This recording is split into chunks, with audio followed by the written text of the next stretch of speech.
Welcome top news today. Threats of imminent legal action against former White House chief strategist Steve Bannon from President Donald Trump's lawyers could have unintended consequences that would hurt the Trump administration, says a national security lawyer. The letter to Bannon followed the release on Wednesday of new excerpts from an upcoming book about the Trump presidency by author Martin Wolf. Among other things, Bannon is quoted in the book calling Donald Trump Jr.'s meeting with a Russian lawyer in Trump Tower in June 2016 treasonous and unpatriotic. Trump Jr. met with the lawyer after being promised dirt on his father's presidential rival, Hillary Clinton. In a statement late Wednesday, Trump's lawyer Charles J.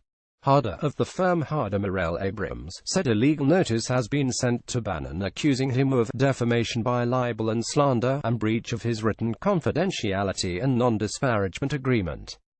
Keep up with this story and more by subscribing now. Legal action is imminent, Harder's statement reads. Former White House chief strategist Steve Bannon speaks during a campaign event for Republican candidate for U.S. Senate Judge Roy Moore in Fairhope, Alabama, U.S., December 5, 2017. Jonathan Bachman, Reuters. But the threat of legal action against Bannon is stupid. Bradley Moss, a partner at the Washington, D.C. law office of Mark Said, said in a tweet on Wednesday, before listing the consequences pursuing this case would have from the president. Read more. Trump campaign officials watched in shock as the president and Bannon tried to destroy each other Wednesday. 1. It keeps the story alive and gives Bannon more media oxygen. Moss writes. 2. The non-disclosure agreement doesn't apply to anything that happened once Bannon became a federal employee. 3. Do you really want to risk litigation here and subsequent risk of discovery? Really, in the pre-trial legal procedure of discovery, by law, each party in a lawsuit is able to obtain evidence from the other by requesting documents or depositions.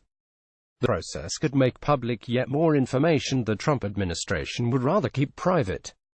Trump was furious and disgusted by Bannon's accusations against his eldest son Trump Jr., said White House Press Secretary Sarah Sanders during a press briefing Wednesday. She called Bannon's claims completely false. Bannon left the White House in August after Chief of Staff John Kelly replaced Reince Priebus. Bannon immediately returned to head the hard-right website Breitbart News, which he left in 2016 to become CEO of the Trump campaign. Last October, Bannon declared war on the Republican establishment and said he would target at least 15 incumbent congressional Republicans with hard-right challenges in upcoming elections. Bannon's campaigning for Alabama Senate contender Roy Moore backfired in December when Moore lost to Democrat Doug Jones.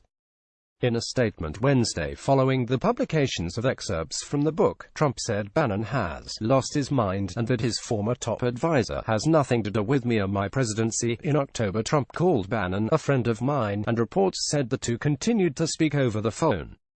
But Trump's statement amounted to a complete break with Bannon, who has been seen to lead the nationalist, populist movement that makes up Trump's base. Steve doesn't represent my base, he's only in it for himself, Trump said.